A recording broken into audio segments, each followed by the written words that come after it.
Look at that upper chest, man. Lighting's not even good. Look at all that shit. Shit hard.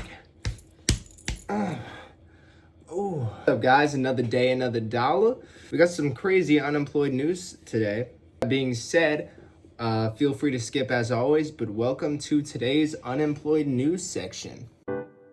First piece of unemployed news, Bonnie Blue is pregnant. So that is a pretty, it's like half pink, half white. Kind of looks like a drumstick, actually. Guys, yeah, definitely pregnant, like fully pregnant. So I'm gonna have to chat GPT what to do next because I'm actually not quite sure. I don't know. Okay, so guys, I'm at the clinic. I'm not gonna lie, it's quite hard. I don't really know what I'm looking for. I think I might be missing a few organs. So that might be from the 1,057 men I took last year. So that's a problem for another day. I think there's a baby in there. This is my front scan. I don't know why it says BBL though. Oh, and guys, my doctors have agreed to wear blue ski masks. Hello. So, lucky me, and I can't quite find anything, but I'll let you know if that changes. Can you see anything? 1 second. What, is that the baby? That is a baby. That's actually crazy. What, can we hear the heartbeat or? It's too early to hear the heartbeat. No guys, I am actually pregnant. So, Bonnie Blue's breeding mission, turns out it was actually a success. Is it just one baby or two babies? Just the one. Okay, just one baby. Oh, for anyone that doesn't know, Bonnie Blue's breeding mission included me sleeping with over 400 men without protection. Yes, they was tested, but yes, they did fill me up. So you said breeding mission. Yeah. When was that? 2 weeks ago on Saturday. Given the size, it's likely it was conceived around 11, 12, 13 days ago. That is actually crazy. So with Bonnie Blue pregnant, I mean, with the amount of gang banging that she's doing, more than anyone else in the world or probably ever has been done in the world, literally in all of human history, I don't know if someone's been gang banged more than she has. Maybe someone, but I doubt it. You would probably think like, oh, I'm not surprised that she's pregnant. I mean, I actually am very surprised because I thought with that much gangbanging going on, she would have had some form of contraception, you know, like birth control. I mean, honestly, at that point, I wouldn't even trust birth control with the amount of cum flowing inside of her. I feel like at some point, it just, I don't know, it wouldn't work. IUD, maybe I thought maybe she had her tubes tied or something, you know, I didn't think this could happen. But allegedly, she's gotten pregnant. And, you know, as fucked up as it is, could be a publicity stunt, which would be pretty awful. But with Bonnie Blue, it's like you really can't put anything past her. If it is a publicity stunt, that's awful. If it's not a publicity stunt, almost worse. You know what I'm saying? It's almost worse. So I actually pulled up the article right here. It says, Bonnie Blue issues blunt response after pregnancy announcement labeled publicity stunt. So I think a lot of people right now are thinking that this is some kind of sick stunt, you know, for more people to watch her gangbangs. Because maybe after the 1,000 man, you know, she was doing like 200 man, 400 man, but like, I guess that just wasn't enough anymore, you know, I mean, maybe the views started tapering down. So some people are calling this a publicity stunt. Bonnie Blue has addressed criticism after she announced that she was pregnant after she uploaded a video last week featuring a sonogram. The adult content creator told fans that she started to feel unwell on holiday in Tenerife. I don't know where that is. I'm uneducated. Leading to her taking a pregnancy test when she returned home. Bonnie then revealed she was pregnant by showing her positive test to the camera, admitting that she didn't really know what to do next. The Brit then went to an NHS building where her uterus was privately scanned by an apparent sonographer whose face was covered in a blue ski mask. That part's a little sketchy. It says here, some women said that they have had miscarriages themselves, and if it is a stunt, she should be deeply ashamed. But Bonnie responded to these comments, releasing a statement to herself. She said, to the women showing anger towards me because they've experienced a miscarriage, that's wrong. It's terrible they've gone through such a loss, and I genuinely can't comprehend what they've had to endure, but I am not the reason for it. She went on to say, "It's my body and I can choose to share news about my pregnancy however I wish. It does not mock miscarriages at all. What they've experienced is heartbreaking, but it isn't my fault and it isn't my problem. If you're angry, direct that anger somewhere else." She then went on to say that because of the pregnancy announcement, I guess more people bought her OnlyFans or whatever, so the video that she posted was good for her bank account. I honestly don't really even know what to say. I hope she's not pregnant, you know, because like I could just see so many, whatever way it happens, I could see it going so awful. Like if she is pregnant, you know, as sick as it is, there's like a section in like pornography of pregnant women doing things, and if she's gonna use the pregnancy to get more clicks for her OnlyFans gangbang videos, that would be, oh, when you think it couldn't get any worse, you know what I'm saying? Also, who's the unlucky guy, you know what I'm saying? Like, he shows up for the, oh, Bonnie Blue gangbang, you know what I'm saying? Oh, that definitely does not get any play, because if he did, he would not be there. But, you know, there he was, and who knows, you know what I'm saying? Who's to say? But in other news, the second piece of unemployed news is Playboy.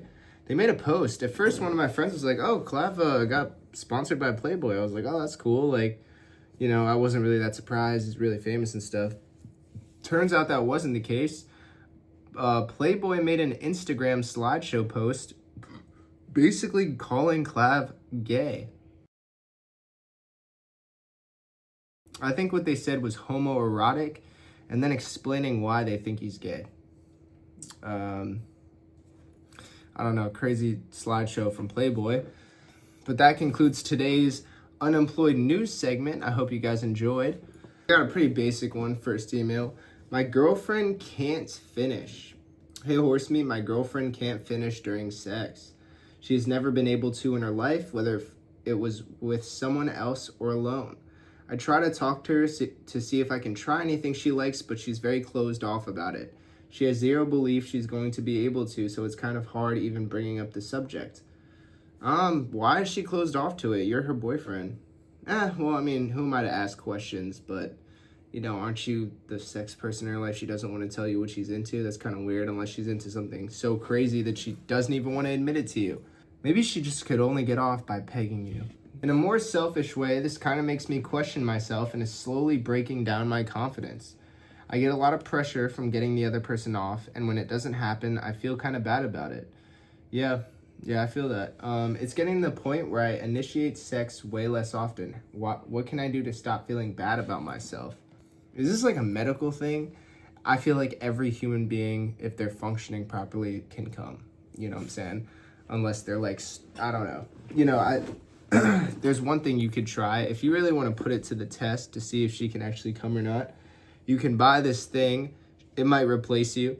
You know, I talked about the vibrator, but there is things out there like that can just replace you completely when it comes to sex. Like, there's this thing, I think it's like extremely expensive. It's called a Sabian, but it's like basically this seat that looks like you sit on it. Like, it kind of looks like a saddle, right? But it's like a full thing that you can sit on rather than a saddle that you'd place on a horse. And there's like a knob, right? And I think it's called a Sabian. Basically, there's like a thing that goes in the girl, and then the whole thing it's basically, I mean, it's hard for me to describe what it looks like, and I can't put a picture on, but it's basically the most stimulation a woman can feel, and it's like industrial vibration to the point where it's like, I mean, it's crazy. There's a knob and everything. It's like, it's a big ass machine. Like, it would take up it's like bigger than my PC and my monitor. It's the most stimulation a woman can feel, right? So if you really want to like put it to like a scientific test to see if she really can't come, I mean, you buy that, have her sit on it, you know what I'm saying, and crank that bad boy up, you know what I mean? But she probably will, and then it'll probably she'll probably be like so attached to it that like there's no use for you anymore. So if your girl has one of those, don't date her, you know. But I don't know if this is like a medical thing or what. My long distance girlfriend's dad died and I don't know how to help. I'm 21 and my girlfriend is 20. I'm from Germany and she's from, I can't even pronounce this country, Azerbaijan. Is that even a real country? Is this troll? Well, this is a real country. Azerbaijan. Oh yeah, it's a real country. We are having a long distance relationship. The relationship overall is going great. She's super sweet and loyal. How did you even meet her? Whatever. She's super sweet and loyal, and we are seeing each other pretty regularly considering the distance. In her childhood, she was abused and beaten by her dad, so when she was around 12, her dad and mom got divorced. And since then, she doesn't see her dad very regularly, every couple months or so. Now today she called me saying her dad died. She herself doesn't really know how to feel about that due to her past with him, but of course, it's still her dad. And it's still hard on her. I don't know what to do. Of course, I'd like to support her as good as I possibly can, but I've never dealt with such a situation, and the distance makes it even harder. I can't fly to her because I have exams, money is tight, and I also don't think it would help much because I would have to leave after a short time anyway. If you have any idea on how I can support her best, I'd love some advice. Yeah, just be there and support her. Anytime she needs to talk, just let her know that that you're there and that you're sorry. Just do what you can. I'm kind of bad with these things as well. But just doing, the best you can to just let her, talk to her, talk her through it. If she's sad, if she just needs to get her thoughts out, you're just there. And you're not here to give advice. You're just here to be there and listen. All right, last email of the night. Would it be wrong to confess to my crush after she opened up to me about being raped? Ugh. I want to start this mail by apologizing for any grammatical errors as I am not a native English speaker. Now, to get to the actual question, there's this girl I've known for about 2 years now, and we get along extremely well. We never stop giggling, have inside jokes, and we are very open with each other. Up until this January, our relationship was strictly platonic. After January, however, I developed a crush on her. I would have asked her to be my Valentine this year, but something happened in December that kept me from doing so. During the holidays, she opened up to me about having been raped by her most recent ex. I did my best to comfort her and help process it. I myself have some experience with SA back from when I was young, so it felt as though I could really speak to her. This is what I really feel is the problem. I'm terrified of confessing to her because I don't want her to feel hurt. She's only told 2 people about her trauma, me and her best friend since kindergarten. I fear that if I confess, she may feel as though our talk wasn't genuine and was just me trying to weasel my way into her life. I'm already rather a shy man when it comes to romance. This just makes the whole situation much more complicated for me. Might also be the case that I'm using it as an excuse to chicken out since I suffer from anxiety. Bad timing, bro. Don't do it. Don't do it. If she thinks of you as just like a friend, and then she told you this in confidence, and then you say, hey, I like you, and now she's got to deal with that shit too. Nah, man, you got to put this shit off for a while. Yeah, at least 6 to 8 months. Yeah, I wouldn't do it. Don't do it. Anyway, that's it for today's video. Short one, but I'm super excited. One of my favorite tarot artists is coming to Tampa, so I'm super hyped to see him. And that's it for today's video. I hope you guys enjoyed. Code Horsemeet on Civil Regime and Iron CRUE, and Horsemeet.shop for t-shirts. And I will catch you guys in the next one. Peace.